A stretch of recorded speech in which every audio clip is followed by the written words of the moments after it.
এই ডে 2-তে আমরা ব্রেকফাস্ট করে একদম বেরিয়ে পড়লাম কোণারকের উদ্দেশ্যে। পুরী থেকে প্রায় 35 কিলোমিটার দূরে এই কোণারক মন্দির, যেটাকে আমরা সূর্য মন্দির বলেও চিনি। যতটা জানা যায় এটা 1250 থেকে 1255 খ্রিস্টাব্দের মধ্যে তৈরি হয়েছিল, আর তৈরি করেছিলেন রাজা নরসিংহ দেব। বলাই যায় ভারতের মধ্যে এই মন্দিরটি অন্যতম চমৎকার ঐতিহ্যবাহী স্থান। শিল্পীদের এত সুন্দর কারুকার্য যেন দেখেই চোখটা জুড়িয়ে যায়। বারংবার শত্রুদের আক্রমণে এটি এখন কিছুটা হলেও ধ্বংসপ্রাপ্ত। বঙ্গোপসাগরের তীরে এমন ভাবে এটা নির্মাণ করা, যখন সূর্য ওঠে প্রথম রশ্মি কিন্তু এর চূড়াতেই পড়ে, এরকমই কথিত আছে বা এরকমই জানা যায়। সেই জন্য এই মন্দিরের নাম হচ্ছে কোণারক, যার নামের মধ্যেই সূর্য আছে। আর তোমরা লক্ষ্য করলে যে এখানে কয়েকটি চাকা আছে, এই চাকা কিন্তু টোটাল 24টা আছে। যদি কেউ এই মন্দিরে আগে না এসে থাকে কিন্তু বলতে পারবে না যে আমরা এই চাকাটাকে দেখিনি।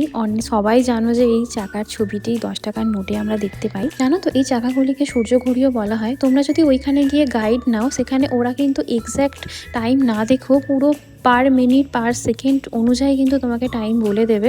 যেটা আমরা লক্ষ্য করেছিলাম যখন আমরা রাজস্থান ট্যুরে গেছিলাম, সেখানে গিয়েও যন্তর মন্তর যখন ভিজিট করেছি, গাইডরা সেইভাবেই আমাদের হেল্প করেছিল সবটা বুঝতে।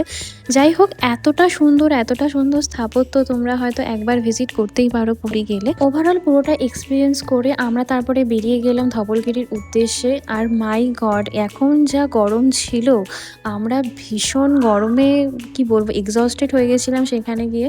কিন্তু যাই হোক, ওভারঅল এক্সপিরিয়েন্স কিন্তু খুব ভালো ছিল। আমরা কিন্তু ভীষণ ভালো ঘুরিয়েছি, আমাদের ট্রিপটা ভীষণ ভালো ছিল। আর ডে 2টাই আমাদের ছিল সাইট সিইং করার দিন। So this is my mini ব্লগটা ভালো লাগলে অবশ্যই কমেন্টে জানাবেন। Thank you.